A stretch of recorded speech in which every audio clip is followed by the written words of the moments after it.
Okay. I'm just gonna sit here, play Solitaire, and let it record. Okay. Are you sure it's recording this time? Yes, I checked. Okay. I step in, and the door swings shut behind me. Can I ask? Can I ask you a favor? Sure. Can't guarantee I'll do it, but she giggles and pulls me into a kiss that starts off soft but deepens into something almost desperate. Stay with me, please. Her voice has dropped into a whisper.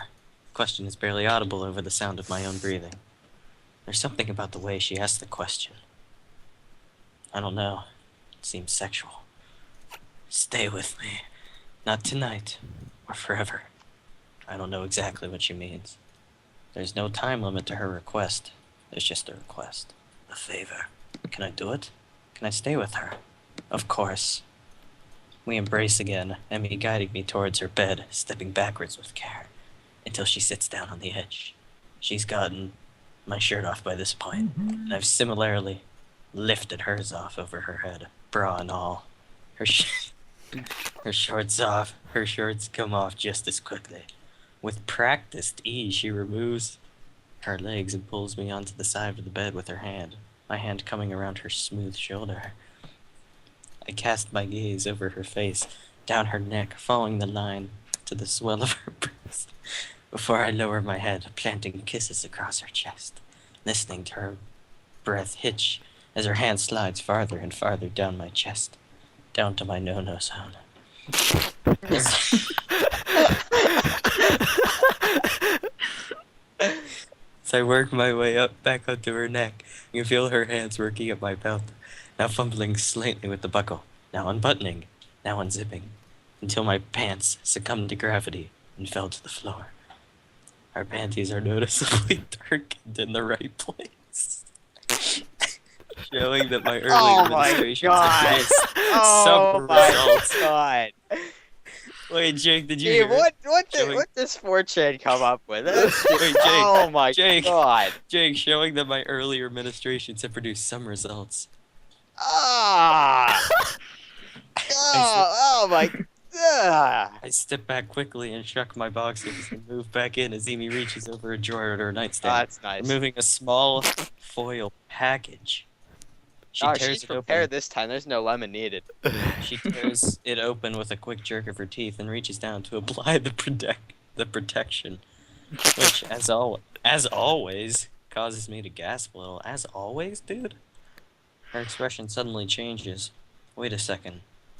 Are you still in your socks? Apparently I am. Does that matter? Take them off. It's weird you still have them on.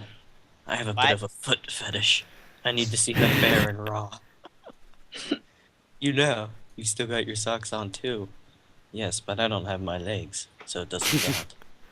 Unable to deny her logic and impatient to have the conversation over anyway, I quickly removed the offending items. So eager to The get back at Amy offending items. that I practically jump on top of her, pushing her down playfully. Oh, oh, nice picture. Oh, her giggling and squirming, ooh, quickly ends, replaced by a happy sigh as I enter, breathing deeply as she savors the feeling. She spreads her arms to grab the sheets. Her breath is in my ear as I begin moving, whispering words of encouragement. You can do it. I believe in you. Don't stop. Nipping at my neck, now at my mouth. My hips hit the edge of the mattress, shaking a bit, as a part of my brain briefly wonders if I should try to be quieter before succumbing to the waves of pleasure racing up my spinal cord. Her stomach tenses as she grows closer to the edge. And as our bodies both begin to glisten with sweat, time begins to become hazy. The sound of my own breathing mingles with Amy's pants. Oh, okay. And I ready myself for a final surge before surrendering to the rushing wave of climax. Her body shudders. She cries out, her fingers digging into my back, as I too lose control of myself. My back arches as I let go of myself, feeling my body spasm as I orgasm. No transition. I collapse next to Amy, who immediately curls against me, smiling. Mentally, I feel grateful that she keeps her nails short, otherwise she might have drawn blood. Just a bit of a fetish of mine. Sit up briefly to dispose of the now used gun and lay back down next to Amy, who's in turn taking care of cleaning herself off with some baby, no more tears wipes. For a while, we lay in silence, savoring the feeling of sweat, perspiration, and lemon flavored. But the feeling of being next to one another empowered that all. She's the first to speak. Iseo. Thanks for coming with me today. I smile and plant a kiss on her head. Of course, my pleasure. She snuggles closer, and I can feel her breathing begin to slacken as she begins to drift off to sleep. Just as she's about to fall asleep, she wakes up to mutter a single sentence. I love you, Iseo. And then she's out like a light, leaving me feeling like I'm on top of the world. I draw the slumbering Amy as close as possible, cool the covers over us to keep the chill off, and before I fall asleep, refrain from my mind thinking dirtily having a sleeping girl next to me with no clothes on. I fall asleep happily as I've ever been. Oh, is that the ending? Oh, no. The morning light. It seems to reach farther in Emmy's room than it did to mine. Glistens off her boobies. A small movement from my partner's still slumbering form causes me to what? Look to the side. Hair splayed across my face. Amy continues to sleep peacefully, curled up next to me. It's slightly weird seeing her without her trademark twin tails, but it's also a look I could get used to. The small size of her, beds, or necessities, her curling up. And I'm pretty sure she would have done so anyways. The covers are nearly over her head, suffocating her, and I smile. I want her dead. No, I don't.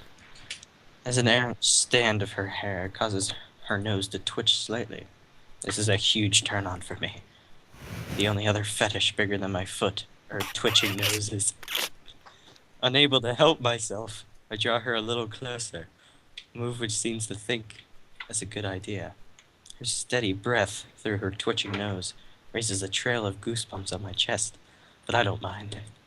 I am no longer tired. I do feel a need to move from my current position. Her warm body in repose against mine is far too comfortable to move. I gaze up at the ceiling and consider how it is that we got to this point.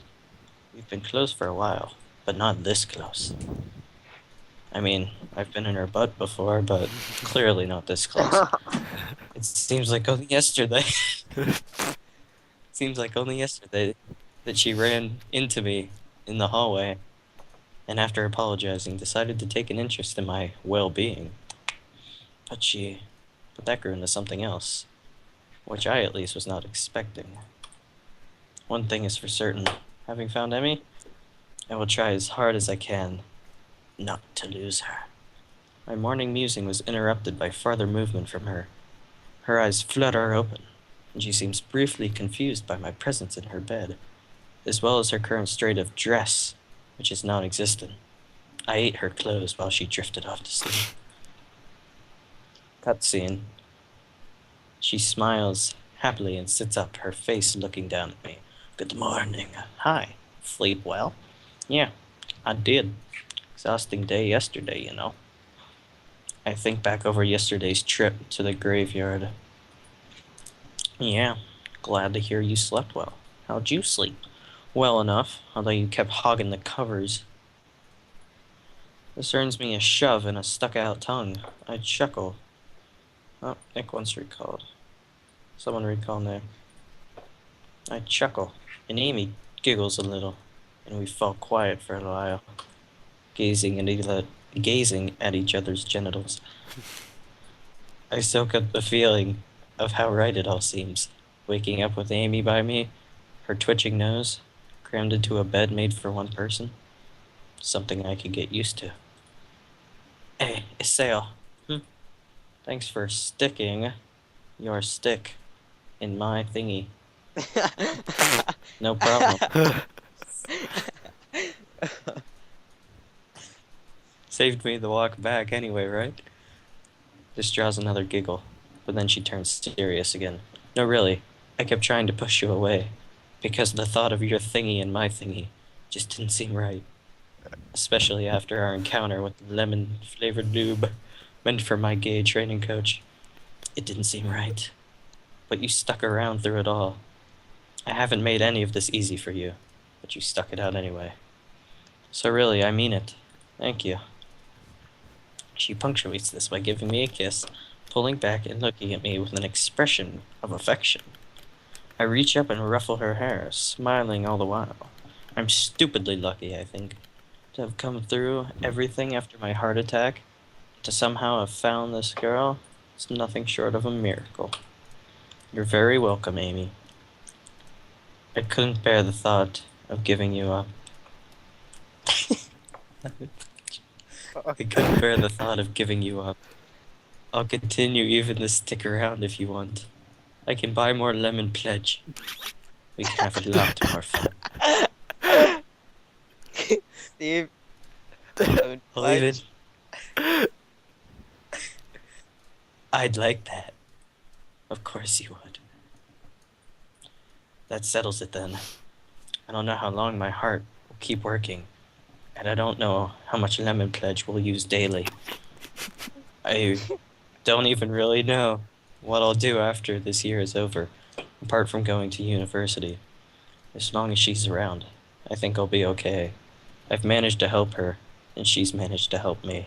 If we keep doing that, we'll be okay, I think. So, Iseo. Mm-hmm. What do you want to do today? Ooh. And the screen fades to white as the credits roll and they dream about lemon pledge. Thank you, everybody. What couldn't she stand the thought of doing, Rylan? Lemon pledge! She already did once. She used the coach's lemon